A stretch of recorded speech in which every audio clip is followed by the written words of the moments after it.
Hey, what is up, mortals? Tim here. And before we get into today's video, there is something I'd like to say. I'd like to let you all know that we have a merch store. Some of the items in it are only available for a limited amount of time, so if you're interested, go into the description and check it out! Each purchase helps us make more content. Now with that out of the way, let's get into the video!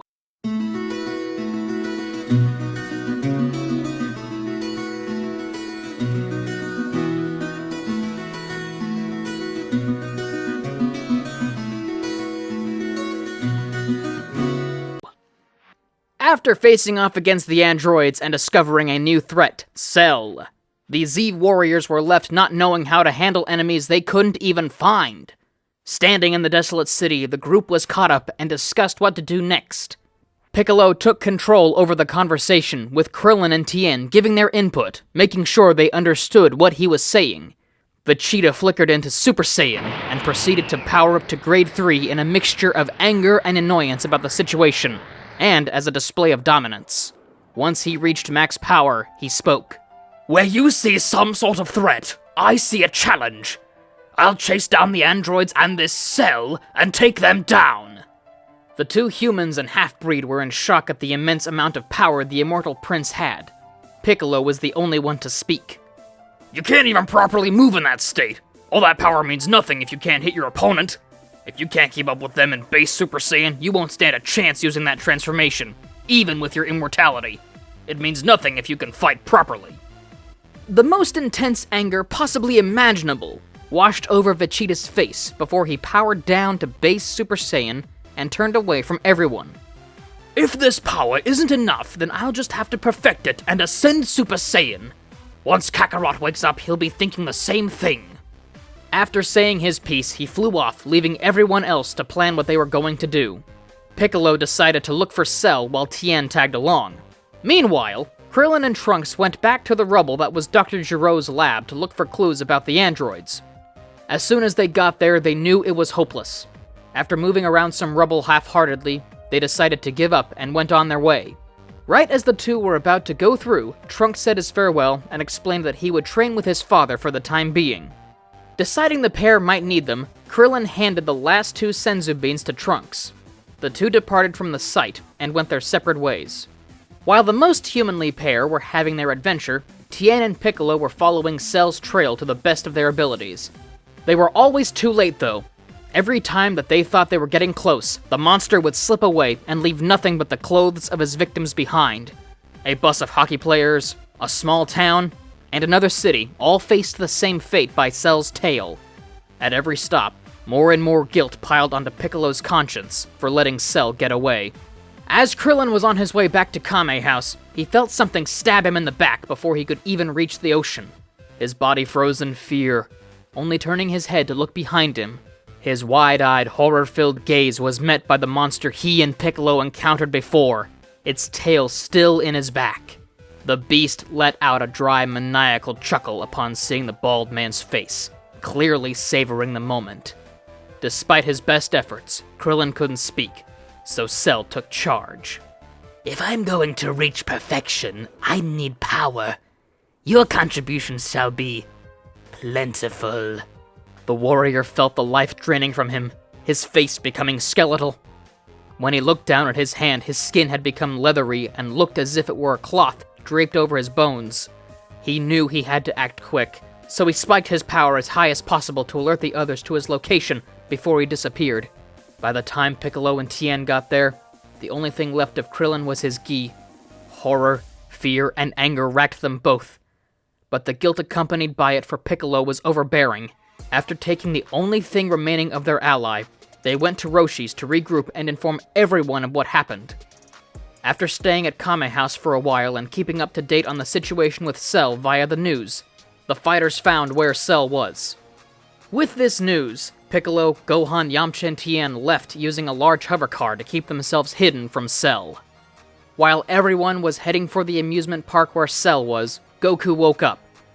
After a short reunion with Chi-Chi and a quick discussion about training between her, Goku, and Roshi, he joined the others using instant transmission. The group had a quick celebratory reunion before getting to business. After he discussed his plan with them, Goku took Gohan and went to where Vegeta and Trunks were, interrupting their training. Immediately, Vegeta told him to back off, saying that he was interrupting the prince. But just as fast, Goku convinced him to move his training to the Room of Spirit and Time. After getting to Kami's lookout, Mr. Popo guided them to the Room of Spirit and Time. Vegeta and Trunks went in while Goku and Gohan waited outside. Before we get back into the story, I would like to say that we've got a second channel called Anime Deep Dive. Anime Deep Dive is a channel based on a variety of anime lore. If you are interested in content like this, make sure you click the icon in the top right corner, or check out the description below for a link to the channel. Now with that out of the way, let's get back into the story. At the amusement park, the Z-Warriors were on a wild goose chase looking for Cell. Unknown to them, the creature was still there, hiding in wait. Cell kept a close eye on their movements, waiting for one of them to be out of sight of the others. He got the opportunity he was waiting for with Yamcha and struck him, absorbing the warrior just as he had Krillin. Piccolo and Tien noticed just barely too late. Cell was already gone, and Yamcha's gi was falling to the floor. The two put what remained of the man in the hovercar before putting it back into capsule form and flying back to Roshi's island. As the two sat, watching things escalate on the television while Piccolo yelled at it, the androids showed up. Noticing the androids had arrived, Piccolo took Tien and the pair went outside. Android 18 was the first to talk, asking where the missing people in their group were. The Namekian explained the situation with Cell, only for 17 to shrug it off and ask where Goku was. After refusing to talk, Piccolo and the androids go to another island to fight. Upon hearing that only Android 17 was going to fight him, Piccolo realized he could easily win the fight. Piccolo explosively powers up, creating a small crater where he stood. 16 warned 17 about the threat, saying it wasn't Piccolo, but it was too late. The Namekian elbowed 17 in the back of the neck, sending him flying across the island. After, Piccolo quickly appeared behind the android and sent a flurry of punches at his enemy. Barely giving the android time to breathe, Piccolo sent him flying straight up with a kick, only to smash him right back into the islands as if he was hitting a volleyball. The small landmass they were fighting on exploded upon impact, and once the dust settled, 17 was floating where the island once was, with his force field around him.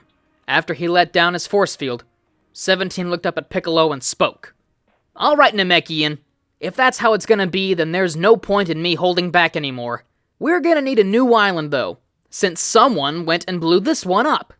The androids and Piccolo move their fight to another nearby island, and once they get there, 17 and Piccolo banter and stare each other down.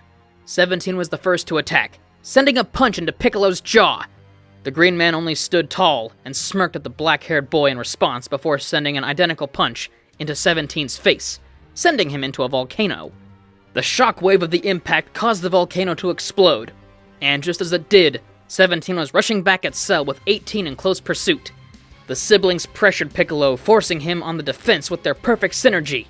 Once the androids led up their assault, Piccolo felt something off and looked over to find Cell, far more powerful than he had been previously. Terror took over the Namekian, bringing the attention of the androids to the monstrosity. Piccolo explained that that's the thing that killed the other Z-Warriors, and they need to all be on guard around it. Hearing this, Cell laughs and proceeds to gloat about how he absorbed Tien, Chaozu, Chi-Chi, and Roshi. Addressing 17 and 18 next, he told them that he was made by Dr. Gero, and that he was meant to absorb them and reach his perfect form. Android 16 and Piccolo told 17 and 18 to run as the two green-themed fighters rushed in to try and stall Cell from reaching his end goal. Piccolo and 16 sent a kick and right hook to Cell's face, respectively, only for both attacks to be effortlessly blocked, and for Cell to grab hold of their limbs. The spotted monster trashed them around like a toddler playing with dolls, until he was caught off guard by 16 shooting his fist at the beast.